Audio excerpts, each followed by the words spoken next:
What is up, YouTube? So on this video, I'm going to show you how to measure a drive shaft for your Ella swap.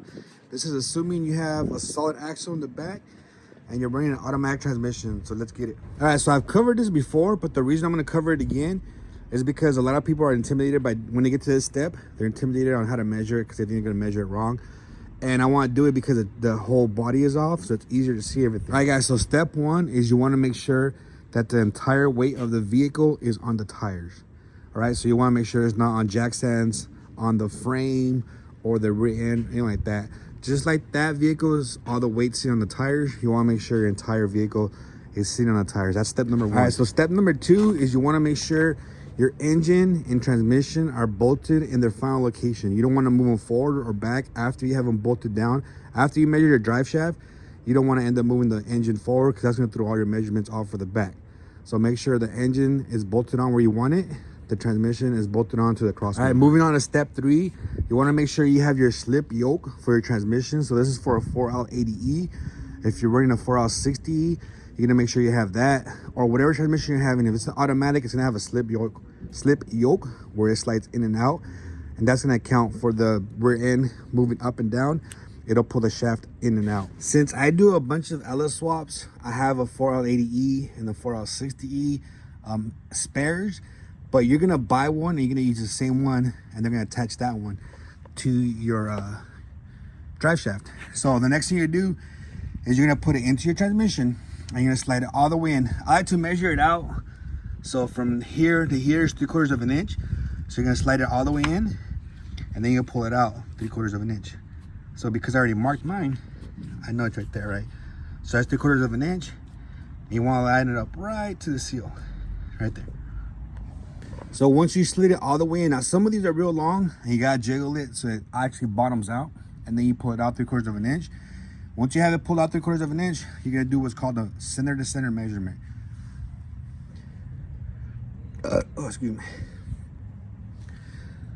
So what that means is you're gonna measure from the center of where the U-joint goes in here, which would be like right in here, to the center of where the U-joint will go here, which is the face of this.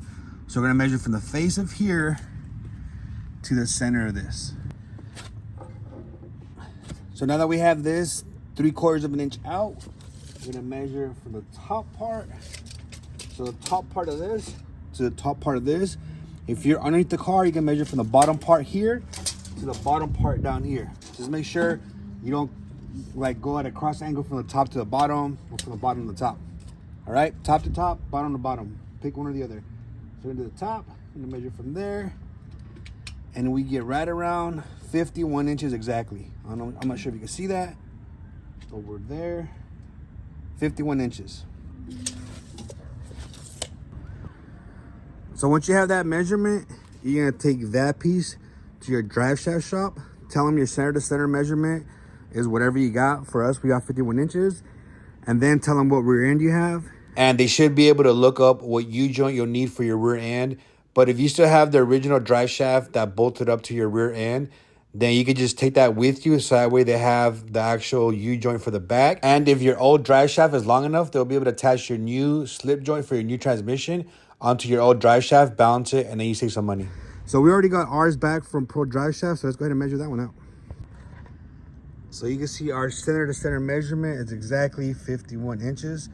So let's go ahead and put this in. So usually this end will have tape around it. You want to be careful because this actually just slides out. So, and there's actually needle bearings underneath here. So if you slide out, if you pull this out, there's a chance that those bearings might fall out. So you want to make sure you keep these tight with your fingers, especially when you're installing it and it's hooking on to like the rear end. You want to make sure this doesn't pop out. All right, just a heads up, guys, be careful with that.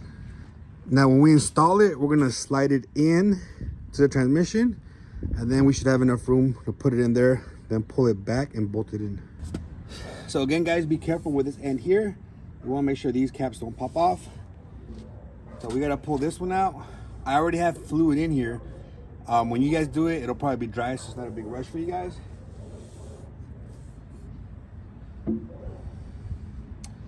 So I'm gonna go ahead and pull that out and slide this new one in.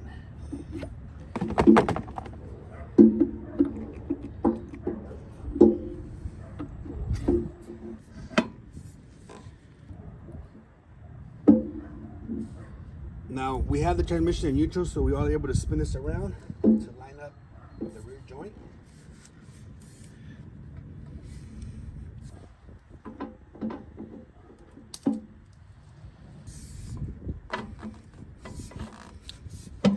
Now one thing you might need to do is squeeze the top and the bottom, squeeze it in so it slides into that groove. You might have issues where like it'll slide into this groove but not the bottom one. So what you gotta do is squeeze this real tight, slide it in, and you can see how that lip is now over the cap. So I've gotten in the habit of using blue Loctite on pretty much everything. They do come with lock washers, so you shouldn't need the blue Loctite, but I'd rather have it on there and it doesn't come loose versus it shaking off loose. The hardware too, it's pretty cheap. It's probably like 12-13 bucks. So if you have old stuff on there, you definitely want to go ahead and buy new stuff. So if it obviously doesn't clear there, so we're gonna go ahead and slide this out. That'll clear, and then put that back in.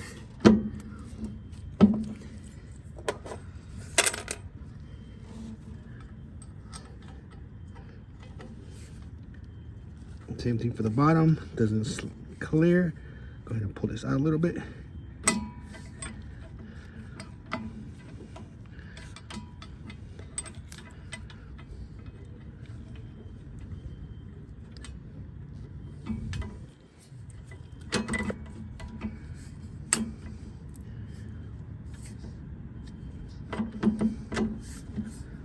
There you go.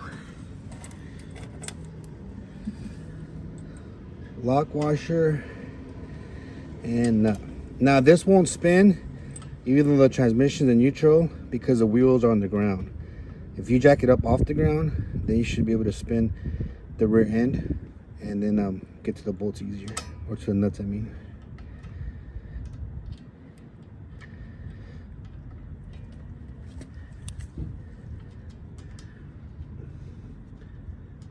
Come on, baby.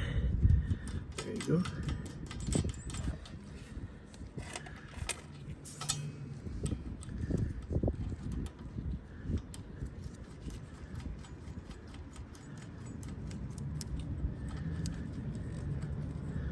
When you tighten these up, you want to go evenly back and forth on all four. So make sure these are like finger tight, bottoms are finger tight, and then a little bit snug, bottom a little bit snug, and then crank on them, crank on them.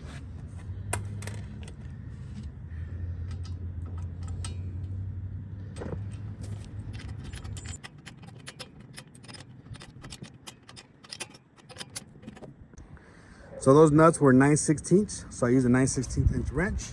And that's it, guys. Once you're done and it's bolted down, your drive shaft should be sticking out about 3/4 of an inch. That much. Again, if you guys like this video, make sure you like, comment, and definitely subscribe, because I'm gonna keep making videos just like this.